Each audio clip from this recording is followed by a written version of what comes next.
So, hello sir, my name is Yusi Ananta. Today I want to talk about word classes. So, what is word classes? Word classes are the categories of words that determine how words are used in grammar. For example, nouns.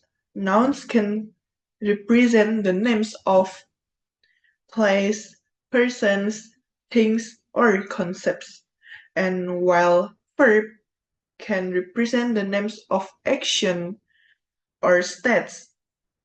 So, nouns also can be used as the subjects or objects, and the verbs can be used as the predicates of sentences. So, word classes are divided into two main groups. They are form words or lexical words and function words or grammatical words. So, according to their forms, words can distinguish into two major types. They are single words and also word groups or phrase, clauses, and sentences. And then, so, form words or lexical words in linguistics. Form words are words that possess semantic property or content and contribute to the meaning of sentences in which they occur. And for the forms, words are classified into nouns, verbs, adverbs, and adjectives. And then from the nouns in grammar, a noun is a word that represents a concept or abstract thing, such as living creatures, place, actions, qualities, states of existence, ideas, and etc. And also a noun may serve as a subject or object within a phrase, clause, and also sentence. So, for the verb in linguistic, a lexical or main verb is a member of open class verbs that includes all verbs except auxiliary verbs. Lexical verbs typically express actions, state, or other predicate meanings. So lexical verbs are categorized into 5 categories. The first is copular, the second is intransitive, transitive, distransitive, and ambitransitive. And then for a copular verb is a word or phrase that links the subject of the sentence to a object complement, such as the words is in the sentence. For example, the sky is blue, or the phrase was not being in the sentence, it was not being cooperative.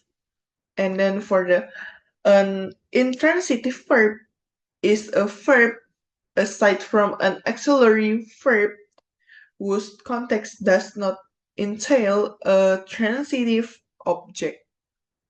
So, a transitive verb is a verb that entails one or more transitive objects. For example, the verb enjoy. In the sentence, Susan enjoys music. And then this transitive or bitransitive verb is a transitive verb whose contextual use corresponds to a subject and to objects which refer to a theme.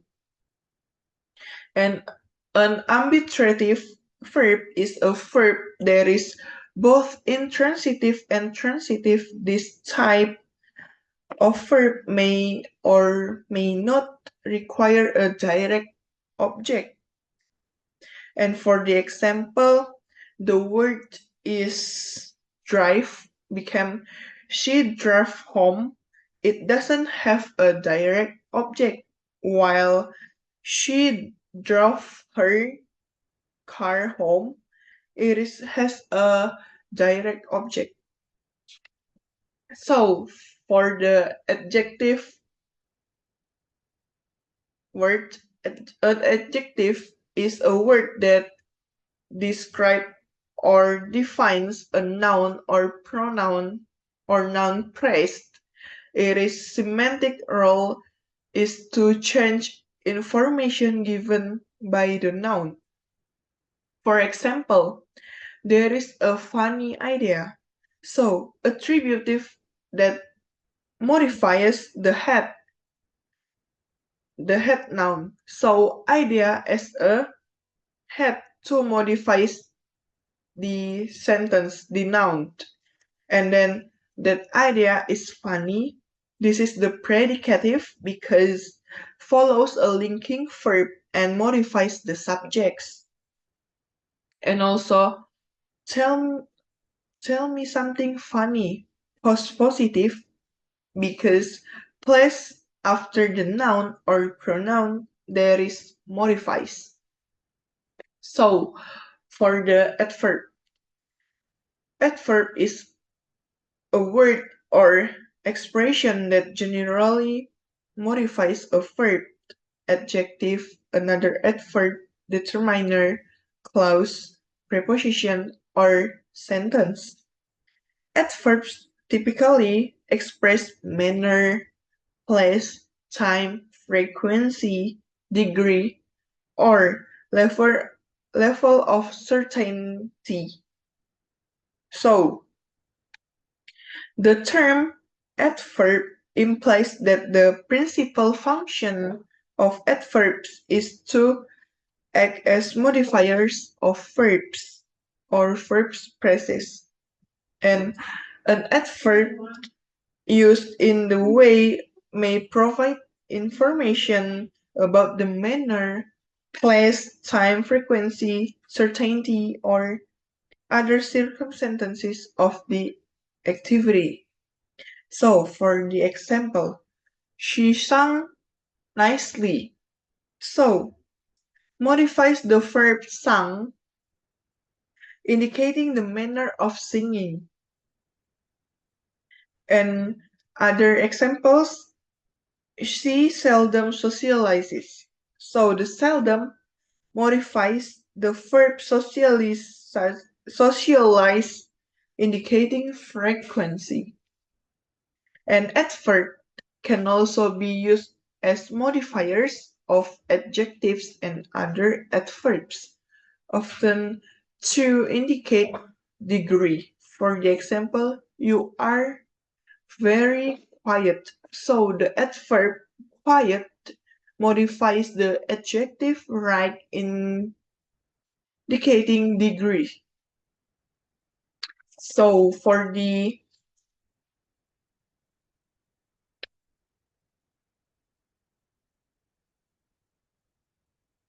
function words, the function words or grammatical words in linguistics, function words are words that have little or no lexical meaning, or even have ambiguous meaning and express grammatical relationships among other words within a sentence, or specify the attitude or mood of the speaker.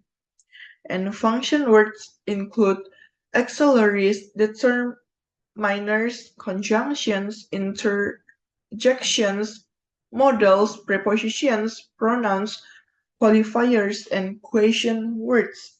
So for the auxiliary verbs,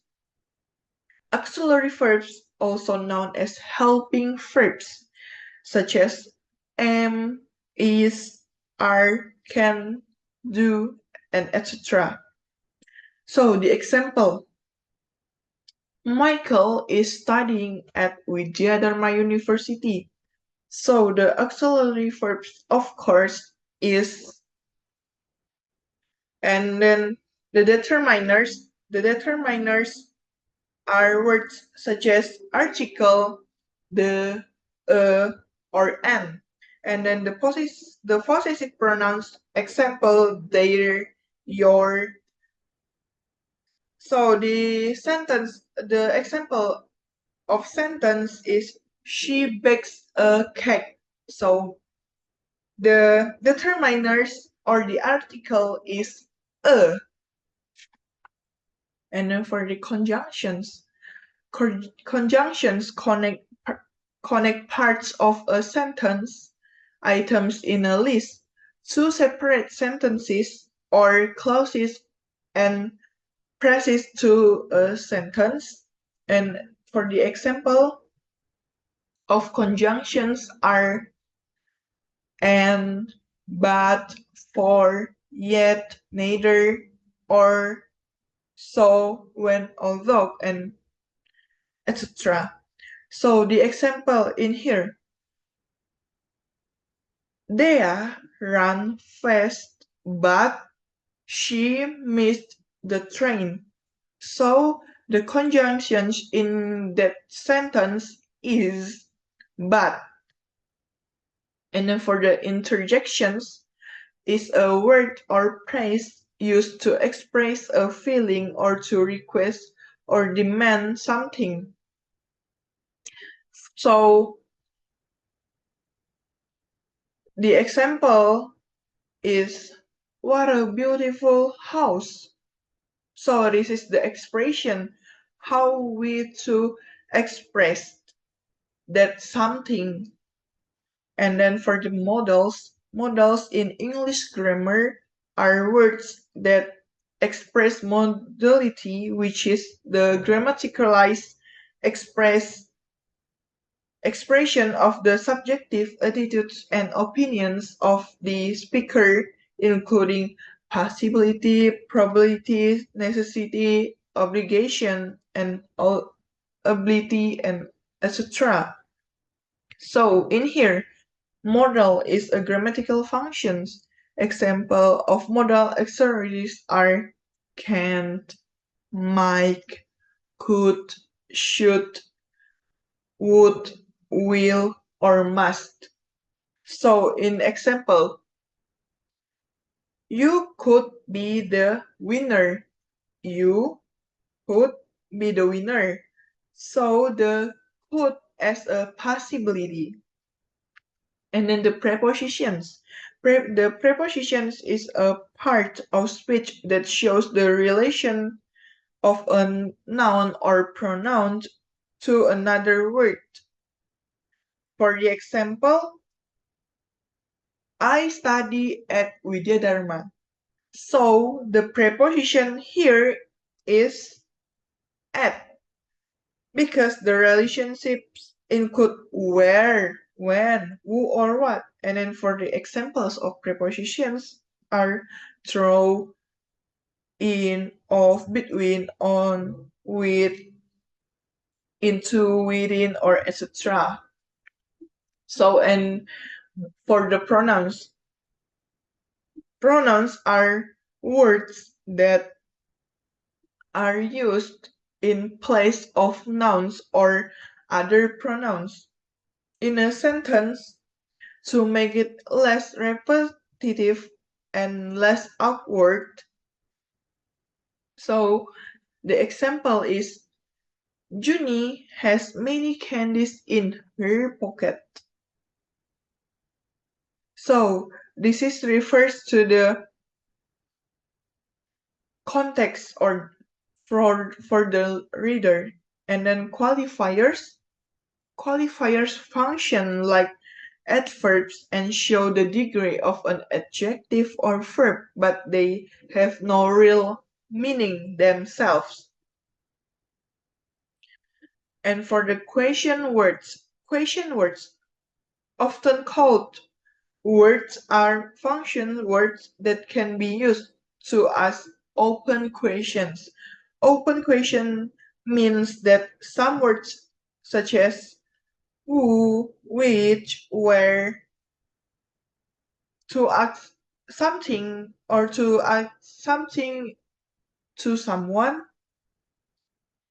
For example, the sentence like this: what is your hobby? So the what is the open questions.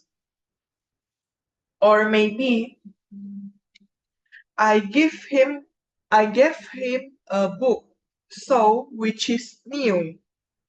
Which in here is also the open questions. And then for the criteria for word classes, a combination of three criteria is used to determining the word class of a word. They are semantic criterion, morphological criterion, and then syntactic criterion. And then for the semantic criterion is the meaning or the semantic meaning of the word.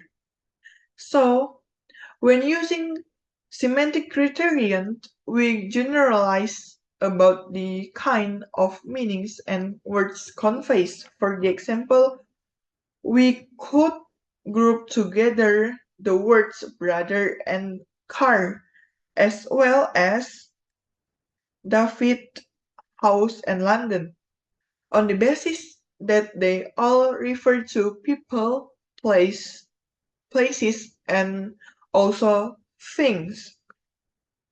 And then for the morphological criterion, the form or shape or morphological structure of the word. Some words can be assigned to a word class on the basis of their form or shape. For the example, many nouns have characteristic of having tion ending. For examples, action, communication, education, information, manipulation, innovation, motivation, and violation, and etc. So, similarly, many adjectives end in able or able. For example, acceptable, credible, miserable, responsible, suitable, terrible, and etc. And most adverbs usually end in ly. For the example, absolutely, briefly, seriously, diligently, quietly, quickly, silently, and etc. And then for the synthetic criterion, the position or synthetic function of the word in a sentence. So synthetic criterion refers to where words typically occur in a sentence and the kinds of words which typically occur around or next to them. This can be seen by comparing the following examples sentence. For the example, we cook dinner every night. So in a sentence, the word of cook is a verb, but we can see that the word cook is a verb in the sentence because can take the inflections which are typical of words. Again, the examples. We cook dinner every night. We are cooking dinner at the moment. Or we cooked dinner last night. So the word cook is a noun because it can take the plural as inflection. And then From the above examples, it is obvious that there is no one-to-one relation between words and their classes. So, for example, the word cook can be a verb or a noun, depending on how the word is used. So, I think that's all from me. Thank you for your attention.